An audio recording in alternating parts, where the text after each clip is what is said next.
Hello guys.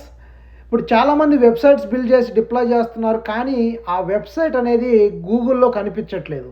ఓకేనా? So, అందరూ ఏం చేస్తున్నారంటే మీకు తెలిసినటువంటి నెట్వర్క్‌లో జస్ట్ సోషల్ మీడియాలో షేర్ చేయడం గానీ, వాట్సాప్‌లో షేర్ చేయడం జరుగుతుంది గానీ, సో, ఆ వెబ్‌సైట్ లింక్ అనేది ఆ గూగుల్‌లో కనిపించట్లేదు. ఓకేనా? సో, ఇప్పుడది గూగుల్‌లో కనిపిస్తే చాలా రీచ్ ఉంటది. అదెందుకో ఇప్పుడు ఒకసారి చూపిస్తాను చూడండి. సో, నేను ఒక వెబ్‌సైట్ బిల్డ్ చేశాను. ప్రెజెంట్ ఆ వెబ్‌సైట్‌కి వీక్లీ 1500 మెంబర్స్ ఆ వెబ్‌సైట్‌ని గూగుల్‌లో క్లిక్ చేస్తున్నారు. అలాగే గూగుల్‌లో సెర్చ్ చేసినటువంటి రిజల్ట్‌కి 20,000 టైమ్స్ అంటే impressions 20,000 times for week impressions అనేవి వస్తున్నాయి. ఓకేనా? సో, మీరు కూడా మీరు బిల్డ్ చేసినటువంటి వెబ్‌సైటు గూగుల్‌లో కనిపించాలి, లైక్ ఎక్కువ మందికి రీచ్ అవ్వాలి అనంటే చేయాల్సినటువంటి 3 స్టెప్స్ ఉన్నాయి చెప్తాను చూడండి. సో, ఫస్ట్ గూగుల్ సెర్చ్ కన్సోల్‌లోకెళ్ళి మీ యొక్క వెబ్‌సైట్ ప్రాపర్టీని యాడ్ చేయాలి.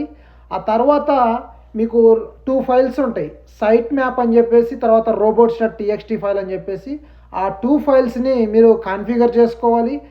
నెక్స్ట్ వచ్చేసరికి ప్రతి ఒక్క పేజీ లైక్ మీ యొక్క వెబ్‌సైట్‌లో ఎన్ని పేజెస్ అయితే ఉంటాయో ప్రతి పేజీకి కూడా హెడర్‌లో లైక్ మెటా ట్యాగ్స్ అంటే లైక్ టైటిల్ గానీ, డిస్క్రిప్షన్ గానీ, కీవర్డ్స్ గానీ చాలా క్లియర్‌గా ఉంచుకోవాలి.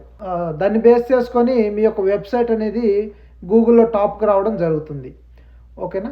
సో, ప్రతి ఒక్కరు ఎవరైతే వెబ్‌సైట్ బిల్డ్ చేస్తున్నారో వాళ్ళందరూ కూడా లైక్ ఈ 3 స్టెప్స్ అనేవి ఫాలో అవ్వండి. సో, నేను బిల్డ్ చేసిన దానికి లైక్ వీక్లీ 1500 క్లిక్స్ ఎలా వచ్చాయనే దాని గురించి నేను ఫర్దర్ వీడియోస్‌లో చెప్తాను. So, let's follow USA startup Raja. So, ఇక నుండి నేను ప్రతిరోజులో కూడా లైక్ 1 ఆర్ 2 వీడియోస్ పెడుతూనే ఉంటాను.